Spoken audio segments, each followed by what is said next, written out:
Hello everyone, this is Concept1 bringing you fresh and toasty gameplay from the land down under. So, that Black Ops 4 reveal. Before I begin, I'm gonna say this. I personally think that Treyarch has misstepped when it comes to the multiplayer for Black Ops 4. Not that there weren't some interesting ideas and that, again, they shouldn't have taken risks with it, just that some of the ideas that they have indicate that they don't seem to understand their player base as well as their player base thinks they do.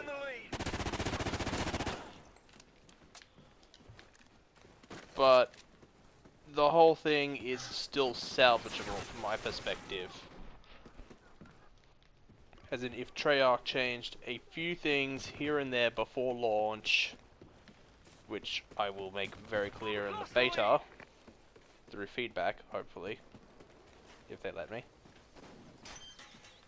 But a few things here and there, if they changed, it would improve the game immensely. What are these things? Well, first of all, we've got to discuss what it looks like Treyarch's vision for Black Ops 4 was. It adds credence to some thoughts that the game had been basically built around a similar system to Overwatch, focusing on teamwork and hero mechanics, and we can see that in the Black Ops 4 gameplay trailer. We'll probably put a link in the description later. Anyway, like, we can see that they've clearly gone for the team hero shooter a la Overwatch 5v5 mechanic, which is not what the fans wanted. I think the feedback and the outrage on Twitter and Reddit when they heard of these leaks made it very clear the fans did not want a hero shooter for Call of Duty. They wanted Call of Duty. They wanted something closer to Call of Duty Black Ops 2, but I reckon they probably would have accepted something along the lines of Ghosts as well. Hence why I'm bringing you Ghost gameplay.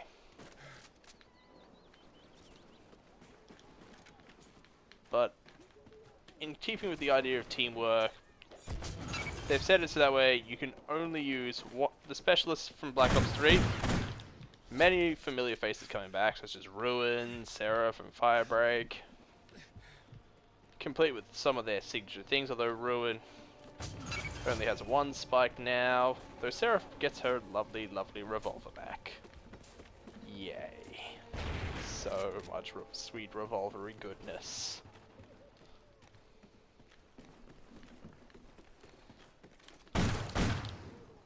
Okay, what? Actually, oh, knife. Never mind.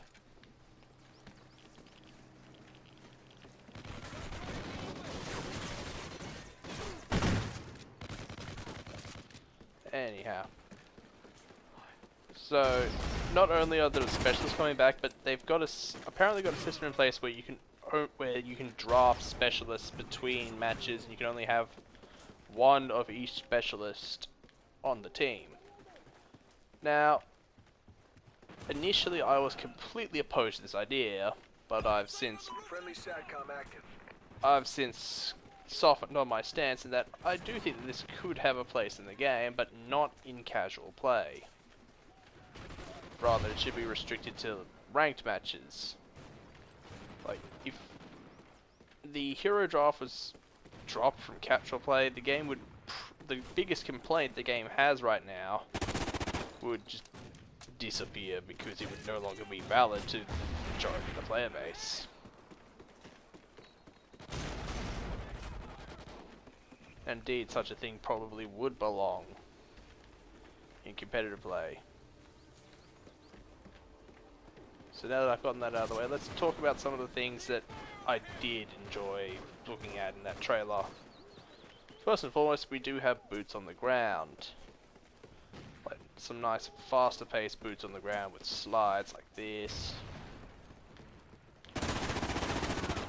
The weapons do look a lot like the Black Ops 3 weapons, but considering the game is supposed to be set between Black Ops 2 and 3, and many of the Black Ops 3 specialists have come back. That's no surprise.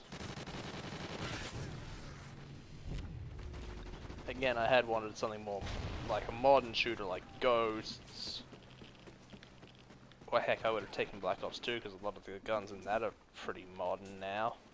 Actually, quite a few of the guns in that game are pretty much outdated now. I think the MTAR is the only, and the M27 are the only guns that would be considered modern-ish, and the M27's been kicking around for a few years now. Friendly SATCOM active. I do like how they've implemented some of the hero abilities. Like each hero has like a little team nifty gadgety thing. One dude has a riot shield. Seraph has her team tactical insert. Ruin has a grappling hook.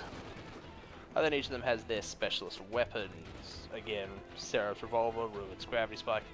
Firebreak now has like a bomb thing that lowers the HP of guys near him, apparently. But also lowers himself. They've also got a guy that heals his team members as well, and I'll get to why that's important.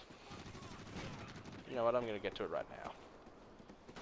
One of the other really big changes is that you don't regenerate passively anymore, apparently. You actually have to manually trigger your healing in a system not unlike the stim packs from Fallout 4. Again, adding to that whole tactical team shooter build that Treyarch was clearly going for. Now, a lot of people dislike this system, saying that it's just one more thing they have to micromanage. But I personally enjoy this concept. Like, this is a novel concept to me. Ready for activation.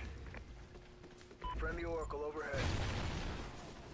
And as long as it's not tied to you have to take up a class slot to make it, then I got no problem with it. Like, if I could get a class slot to make it work faster, that'd be fine. But the guns also now have predictive recoil, meaning that they're not just jumping around all over the place. Which means that once you've mastered that gun, you're going to be an absolute beast with it. Anyhow, looks like we've finished up here. Please like and subscribe if you want to see more fresh and toasty gameplay. Again, when the beta goes live, I will be bringing you Black Ops 4 beta gameplay as well. Until then, this is ConCybot1, signing out.